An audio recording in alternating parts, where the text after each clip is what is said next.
Apparently my sister got divorced. One day, my husband came back from work and told me this. My sister-in-law is beautiful but has a tough personality, and I find her a bit difficult to get along with.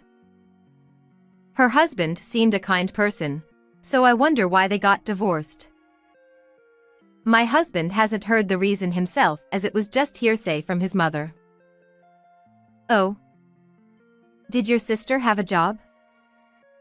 In the course of casual conversation, I asked, and it turns out my sister-in-law had been a housewife ever since she got married. Seems like she got custody, so maybe it was her husband's affair or something.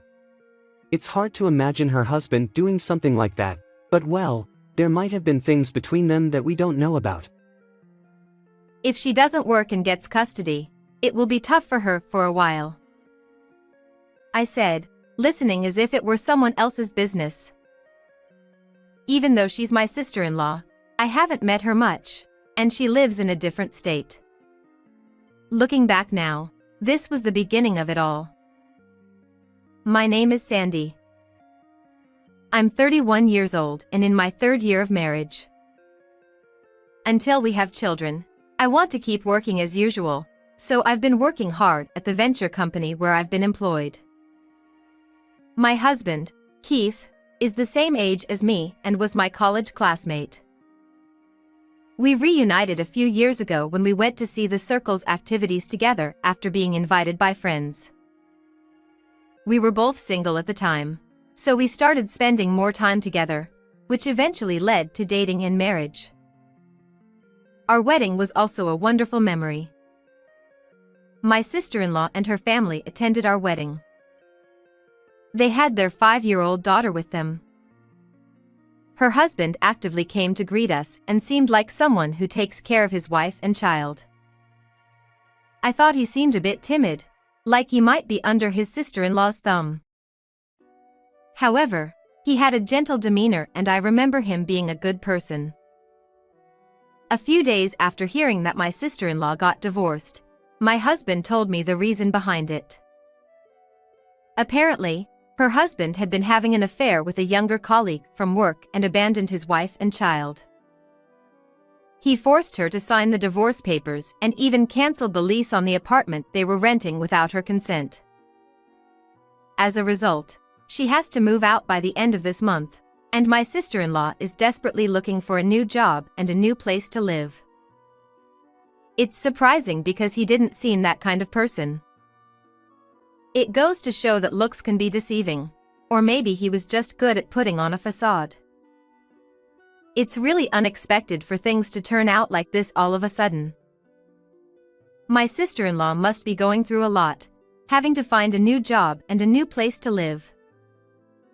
She might end up coming back to our parents' house. Our parents-in-law live about a 30-minute drive away from us. Both of them are still healthy, so it would be practical for her to stay there for the time being. Looking back, I feel like I could give a lecture to my past self who was so carefree about these things. A week later, while I was relaxing on my day off, Keith said, I'm going to my sister's place for a bit. Come to think of it, it's almost the end of the month. They have to move out by then. Maybe he's going to help them get ready to move.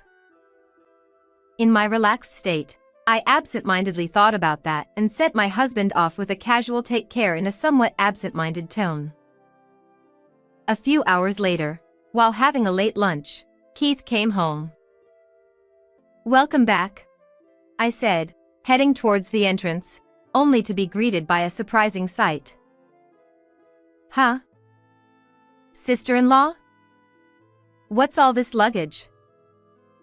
My sister-in-law was there with her daughter, while Keith was bringing in large pieces of luggage through the doorway. Sandy, long time no see. My sister-in-law greeted me with a smile, but it felt somewhat unpleasant. I had always felt this way, but her smile seemed condescending. Claire, her daughter, had already grown into an elementary school student since the last time I saw her. As I began to tidy up the table, thinking there might be something to discuss, Keith came out with something outrageous. We'll be supporting them from today. I was left dumbfounded, not understanding what he meant. Seeing my bewildered expression, Keith emphasized his point. If you don't like it, we'll get a divorce. Finally grasping what he was saying, I couldn't help but shout. What? Why?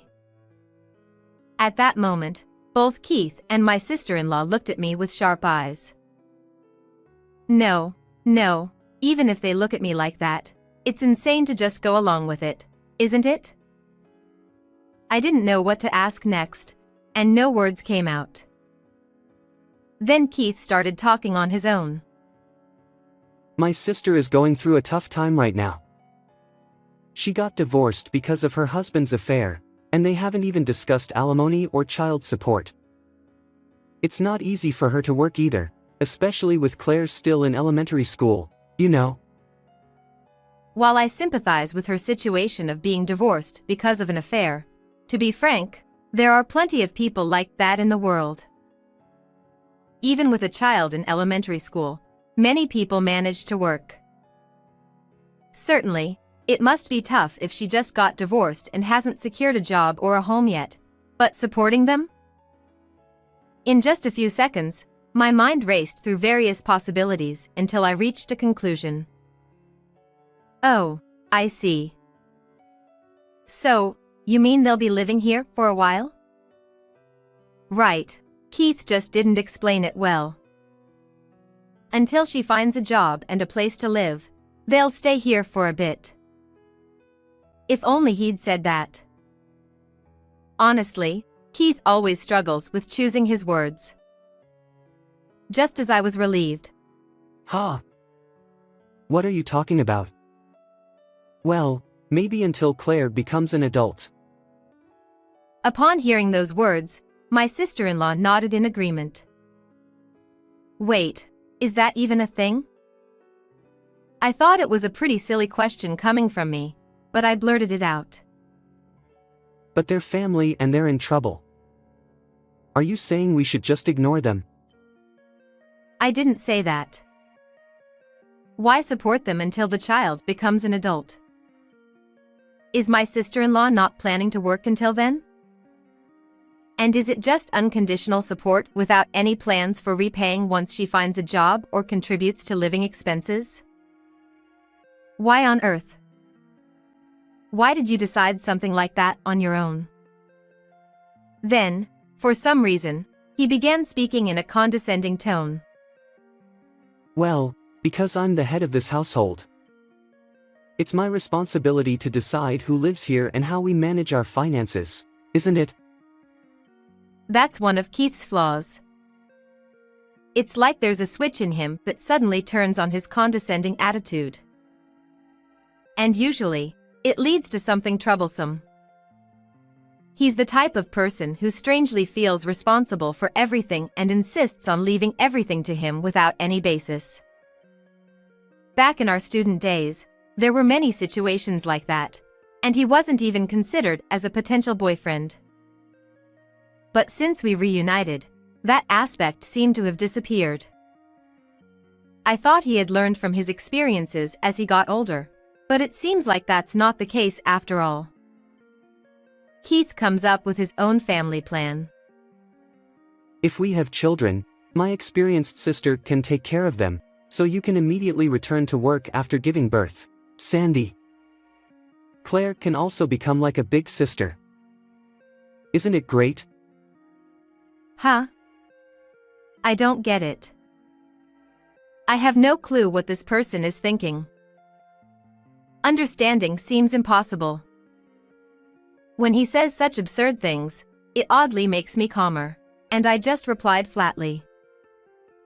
No, that's impossible. First of all, why should we support your sister and Claire? Temporary support might be understandable, but until she's an adult? Is your sister not planning to work? Besides, if I have my own child, I want to raise them myself. Why should I have to leave my child to someone else and work? I'll take maternity and childcare leave, so there's no problem. In fact, I'd prefer not to have someone else in the house during those times. After saying that much, my sister-in-law, who had been silent until then, spoke up. Oh, come on, we're family, aren't we? Don't say such cold things. Sandy, you love your job and earn quite well, don't you? So, even if you have a child, you wouldn't want to quit your job, right? And besides, if you earn that much, it's only natural for you to support me and Claire, right? I've raised Claire all by myself until now, so it's not a problem. Her smile was devilish. Claire is, to put it mildly, not a good kid. Even after not seeing each other for a while, she doesn't even greet me, and when I try to talk to her, she ignores me. I thought maybe she's just nervous, but an elementary schooler should be able to greet. Despite not greeting me, she has an impudent attitude and demands snacks and juice in a manner not typical of an elementary student. While I do feel sorry for her being swayed by her parents' circumstances, I don't have confidence in getting along with this child. Initially, I thought maybe if it was just for a short while, but no, absolutely not. Even for a short time, living together with her is out of the question. I made up my mind to firmly refuse. Then Keith rushed for a response. Anyway, we'll support them ourselves. Isn't that fine? No. It's not fine. I wanted to retort internally, but I couldn't find the right words that wouldn't cause conflict, so nothing came out. Isn't it okay? If you don't like it, then divorce is the only option. At that moment, Keith's expression oddly looked down on me, much like my sister-in-law. A chill ran down my spine at that expression, and I made my decision. Are you really okay with that? When I said that, Keith seemed to not understand, so I said it again. Are you really okay with getting a divorce? Then, Keith suddenly became angry. What? Divorce? Divorce over something like this? I didn't think you were such a cold-hearted woman. Don't come back until you've reflected on your actions. Keith probably thought I would comply if he brought up divorce. I wanted to ask where his confidence came from, but before I could, I was kicked out. Barely managing to pack what I needed for work and clothes into a travel bag, I booked an economy hotel near the station for now. As I calmed down, my anger started to bubble up gradually. Not just towards Keith, but also towards my sister-in-law and Claire. Their attitudes were infuriating. 3 days. I'll settle things in 3 days. With that decision made, I took 3 days off starting from the next day. First, I went to get divorce papers and filled out my section. Then I went to a real estate agent to look for a new place. I consulted with an acquaintance who's a lawyer. I arranged for a move company. Everything is prepared. I called Keith, telling him I needed to talk. So, you've finally come to your senses. Come back soon. It seems Keith thinks I'll just come back. I returned home while Keith was there. My sister-in-law and Claire were lounging around, making a mess everywhere. It used to keep things relatively tidy, so seeing that scene only fueled my anger further. But Keith, completely unaware of such matters, suddenly started talking. So, about what's going to happen from now on, you need to increase the money you bring into the household. Since my sister is busy with childcare, household chores will still be Sandy's responsibility as usual. Also, about what happened the other day, I'm a forgiving person, so if you apologize properly, I'll forgive you. So, start by apologizing. It seemed like Keith's sense of justice had gone in a strange direction, as he was only saying outrageous things. I took out the divorce papers and told Keith, "There's no way I'm apologizing. I'm never coming back. Fill this in now." Then, Keith flew into a rage. Divorce? Are you kidding me? You should just be serving me. Remember, I'm the one who took you in when you didn't have a boyfriend. Who else would want you once you're divorced? Did he really marry me with that intention? It's true that I didn't have a boyfriend for a few years before dating Keith. But he has no right to say such things. Who would serve someone like you? I'd rather be divorced and single than continue this marriage to support someone else. Keith, boiling with rage, slammed the table and came towards me. Keith's feeble punch ripped against. Actually, I used to do kickboxing for exercise. As I dodged his attack and almost instinctively prepared to retaliate, the doorbell rang. The room fell silent. I ignored it and opened the door. Standing there was the lawyer I had called for. I had asked them to wait nearby in case something happened. By the way, when I returned home, I had left my phone in the living room to record the conversation. So, I have solid evidence of Keith attacking me on camera. They were dazed by the lawyer's appearance. I asked the lawyer to remain silent and stated my demands. As I said earlier, being with someone like you is impossible. Supporting others is also out of the question. By the way, I want to ask, are you spending over $500 every month on a card? What's that for? Ha! It's my card, so I can spend it on whatever I want. What? What are you saying? That's my family card. I checked the statement and you're using it at women's clothing stores and accessory shops, right? Are you spending it on strippers or something? I wouldn't go to a strip club. Obviously, I spent it on Hillary. Hillary? The atmosphere in the room froze. I never heard of that name. It seemed Keith, still boiling with anger, let it slip out accidentally. So, he was cheating after all. That means I was just a source of money. Keith realized his slip of the tongue and started to make excuses frantically, but I didn't want to hear any of it. I had it all recorded, and the lawyer was there, too. I decided to put the divorce papers on hold and left the house with the lawyer. I moved into my new house right away. The next day, the moving company took all my belongings from the old house, leaving only Keith's stuff behind.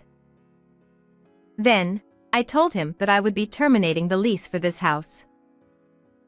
Originally, this was the apartment I had rented, and Keith had moved in after we got married because it was spacious.